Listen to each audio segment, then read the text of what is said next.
I'm joined by former Kilkenny hurler Adrian Ronan to talk about Kilkenny's 320 to 222 win over Dublin at the weekend. After going 16 points ahead, did you expect Kilkenny to need late scores from Alan Murphy and then Hugh Lawler, which proved to be the winner, to see off the Dubs? No, well, as you know, you were there. We were some of the privileged few that got the chance. I was there with the local KCLR and commentary with Michael Welsh. So we were one of the few privileged people that got to see the game the weekend. So at 15 points up at half time, first of all, we were in a very strong position. We're actually in a great position, if truth be known. And then before the water break, we were still in a very good position because we were 12 points up at the water break with 15 minutes to go. And nobody and anybody around us, and there was a good few around us, could foresee what was going to happen in the next 15 minutes because all the, whatever we are up in that box and that media area, so-called supporters or commentators, no one foresee what would happen because those 15 minutes after the water break or after half time, there wasn't anything inspiring out of Dublin or Kilkenny. Like, it was 5 points to 2 they scored in that second half. Dublin, that's third famous quarter. Dublin won the third quarter, 5 points to 2. Didn't do anything hugely wonderful to suggest that they were going to come within a point of our level with Kilkenny with a minute to go. So, as we said on commentary, the strangest of matches and the strangest of surrounds. And afterwards, Brian Cody said, which is our real form, the first half or the second half? We have questions to answer. Can you put your finger on it? Do you think it was that Kilkenny were so good in the first half and Dublin were so good in the second half, or did Kilkenny fall away because of taking the eye off the ball, or because Dublin said, okay, let's actually put Owen O'Donnell on TJ Reid here, let's operate with a sweeper, and instead of having an unfit Liam Rush, let's call a spade, he's not right, and Davy Keogh, who isn't a free scorer up front, they put 2 scorers in, and it was actually Dublin changing their team around and finding the right balance, that was the real reason? You'd love, from a Kilkenny point of view, to think that the team that played in the first half is the team that's going to play against Galway, and you'd wish the team that played in the second half doesn't replicate itself again. Certainly the tactics worked for Dublin to set up with a sweeper. They had done that with 10 minutes to go in the first half, and we got a bounce of 1-2, Colin Fennelly's goal before half time. But now that we're all know what happened in the second half and seen what happened, it suggests that the tactics worked. Now, I'm not too sure. I think Kilkenny certainly took their foot off the pedal. The Kilkenny teams of the past, the great team of the past, they would have buried and won by 30 points. This is a youngish team, maybe not familiar with the word ruthless, and maybe that's a huge learning curve from that. They maybe have to learn the word ruthless. So we went away confused as supporters. I'm sure Brian Cody has his own interpretation, own answers, and I'm sure that a lot of the guys heard it since. But as supporters and people there on the day, I think it's a combination of Kilkenny switching off, not being ruthless, not taken from Dublin's tactics, not taken from Dublin's second half performance. But as I said, it all happened in the last quarter. Dublin won all the individual battles in the last 15 minutes. So that says they turned the game in 15 minutes, which was really frightening to think that a match can turn so quickly in 15 minutes. And then with the last 2 pucks of the game, Kilkenny miraculously got 2 frees against the run of play. Maybe that settled them down, and as we said, finished up with 2 good scores. But look, it'd be taken from Dublin. Tactically, Dublin changed their plan. Will they be kicking themselves that they didn't come out with a more negative approach, or a more, whatever they call it in the modern day, the sweeper approach? Some people call it negative. We in Kilkenny's call it negative.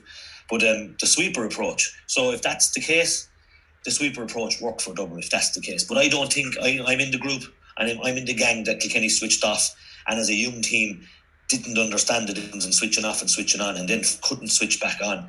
And they were looking over their shoulder for TJ on a numerous occasions in the second half, and he did pop up with a few scores in the second half to keep us ticking on the scoreboard. But a huge learning curve, and I think it'll be a massive learning curve for Kilkenny. But I'm in the gang that thinks that's the case, that we slowed down, took our eye off the ball, and but we'll know the answer to that in 2 weeks' time against Galway, because we'll have to hurl in. Because TJ Reid was so good in that first half. He set up the 2 goals that were scored by Colin Fennelly and by Billy Ryan, and of course he scored one himself. Started the second half, he set one up for Wally Walsh that didn't go in, and then at the end of it, he scored 2 points himself in the second half from play along with the frees. Then he flicked that ball for Alan Murphy to score that crucial point towards the end. And when you look at the fact that the other forwards for Kilkenny didn't score in that second half, I think John Donnelly might have got a point, but other than that, it was slim pickings. It'd sort of make you think, well, is it a case that once the right man was put on TJ Reid and he wasn't stopped, he was curbed somewhat, that what else do Kilkenny have? Again, it suggests that, but certainly TJ was wonderful, and he's out there with the greatest of all players for Kilkenny ever produced. He has a huge influence on all the teams. But I think, again, looking at Kilkenny's performance, if you look at the individual battles in the first half in particular, I know a game is a game of two halves, but Kilkenny won all the individual battles, bar one, I think. Bar one, maybe won all the individual battles. So, yes, TJ is a huge influence, but every team has a marquee player. You go through them all, the great teams, and we'll even go to the other code in soccer. Who makes Barcelona tick? Messi. So every team has a stars, and within those stars there's a leader, and we have stars. Some are trying to find their feet, more are there a long time, and TJ is the leader within that group of stars. So yeah, are we do we need TJ to be going well every day? Of course we do.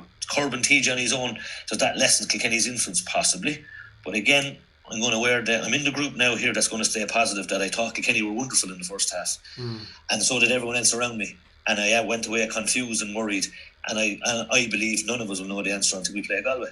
After watching that weekend's hurling, and I'm sure you've seen all the games, Limerick and Galway look a step ahead of anyone. Can you see, I think Tipperary will do very well to come back from the manner of that defeat, and the fact that a bit of the injury profile for Tipperary I don't think is great.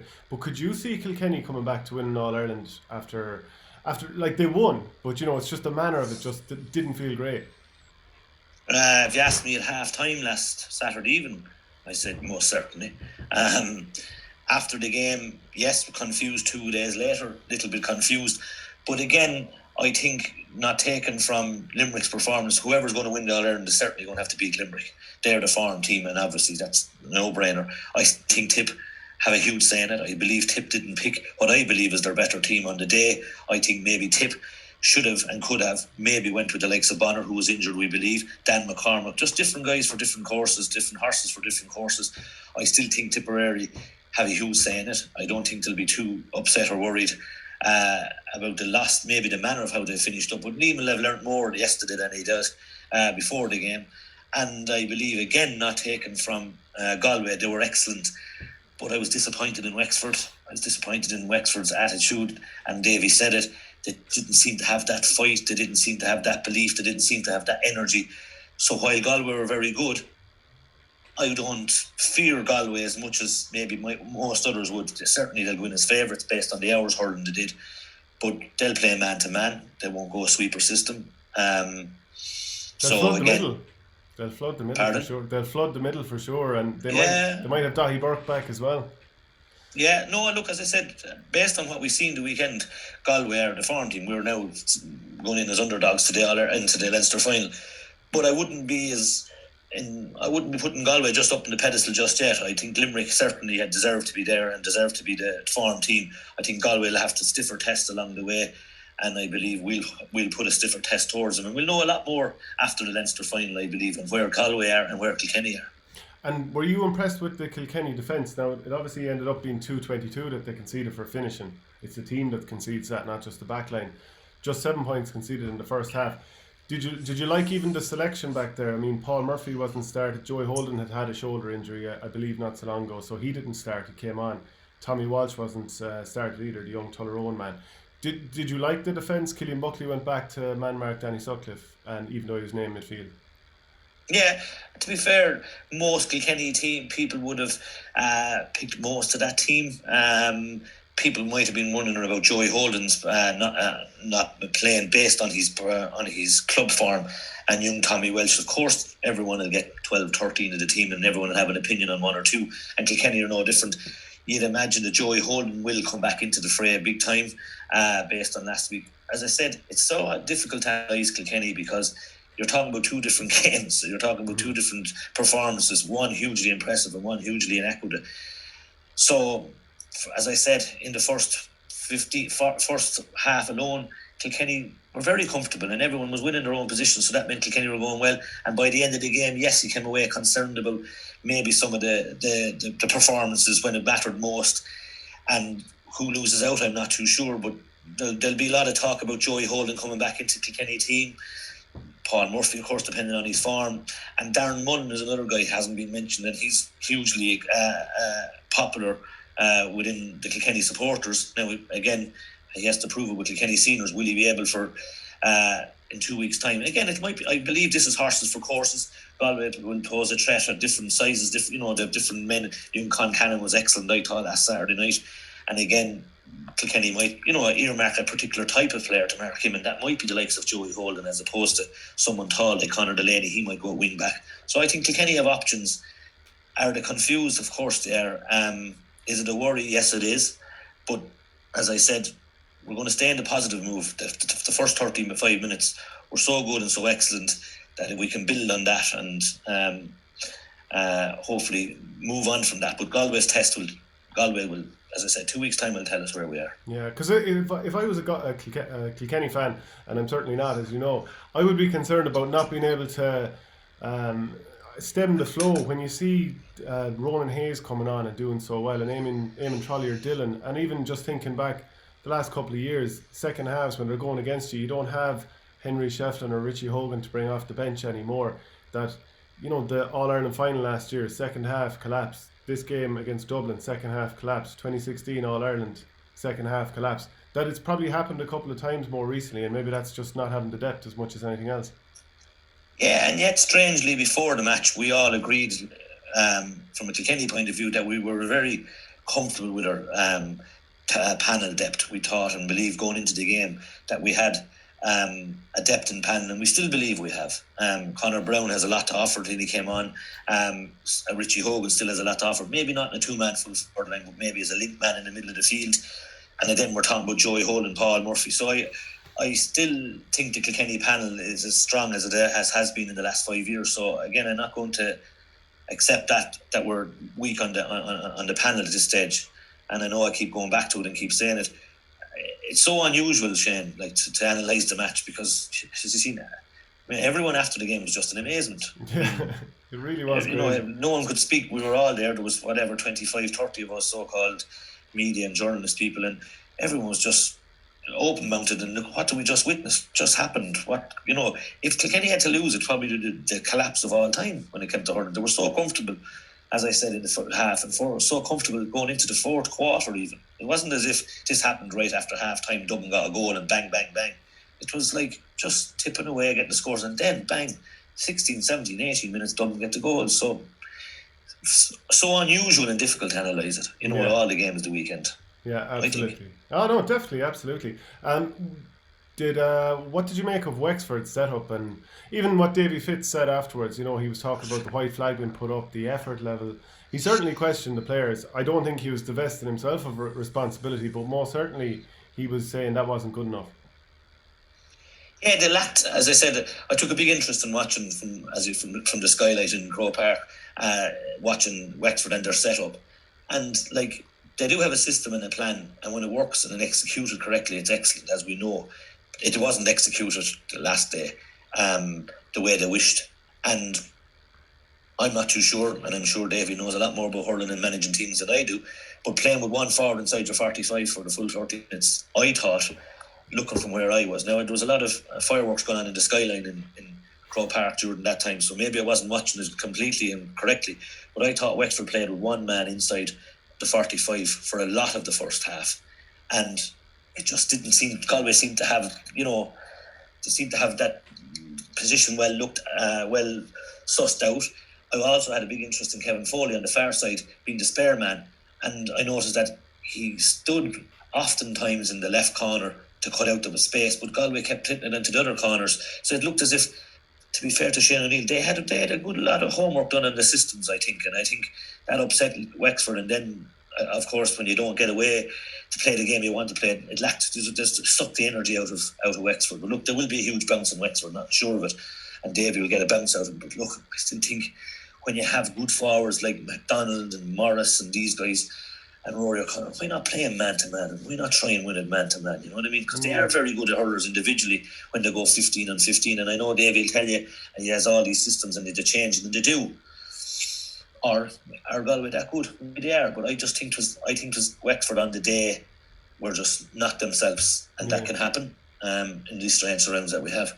I actually do believe that Wexford are short of the top teams, and going into the game, I tipped Galway heavily. To be fair to Davy and to Kevin Foley, I think what they're doing with that idea of him standing, let's say, to the left, it was like Conor Whelan was the target man inside, and let's say at the time Joe O'Connor was marking him. I think the idea was that if the ball is hit down the left side, Kevin Foley has that flank covered, and Joe O'Connor will mark Whelan from the right hand side, so they actually have both flanks covered. So I think that was the plan anyway.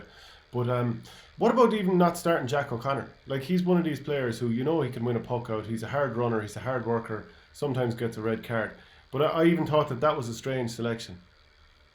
Yeah, and again, you might just wonder, was there a slight injury or a niggle going into it? Because again, Aidan Nolan is again a player that has performed for Wexford on numerous occasions as well. So, yeah, it's a surprise. But look, as we said, we all will pick 14 or 12 or 13 of most teams in this day and age. The last 2-3 are always who's going well on the day, who's going well in training. There might be an injury or two.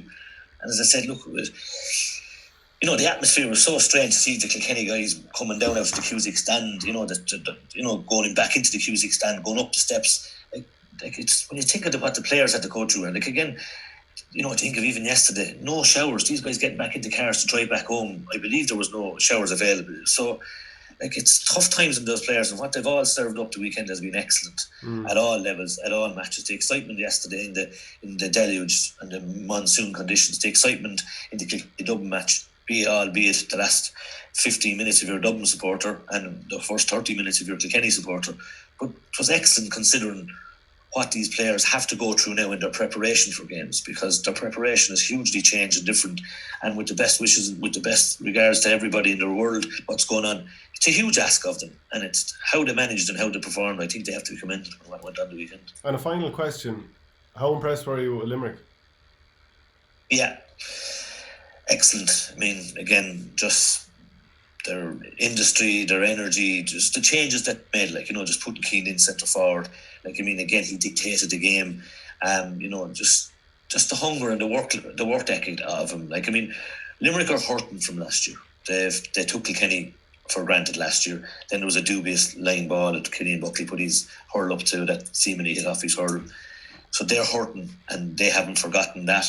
And they've believed they've maybe left an All-Ireland behind them. Sometimes hurt can channel your energies in a different way. At the moment, it's channeling their energies in a very particular way.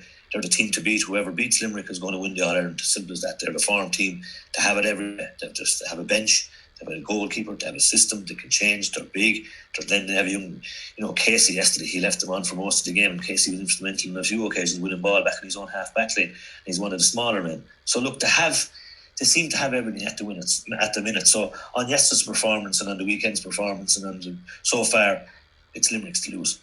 Great stuff, Adrian Ronan. I appreciate you joining me. Man, thanks, Shane. Keep up the good work.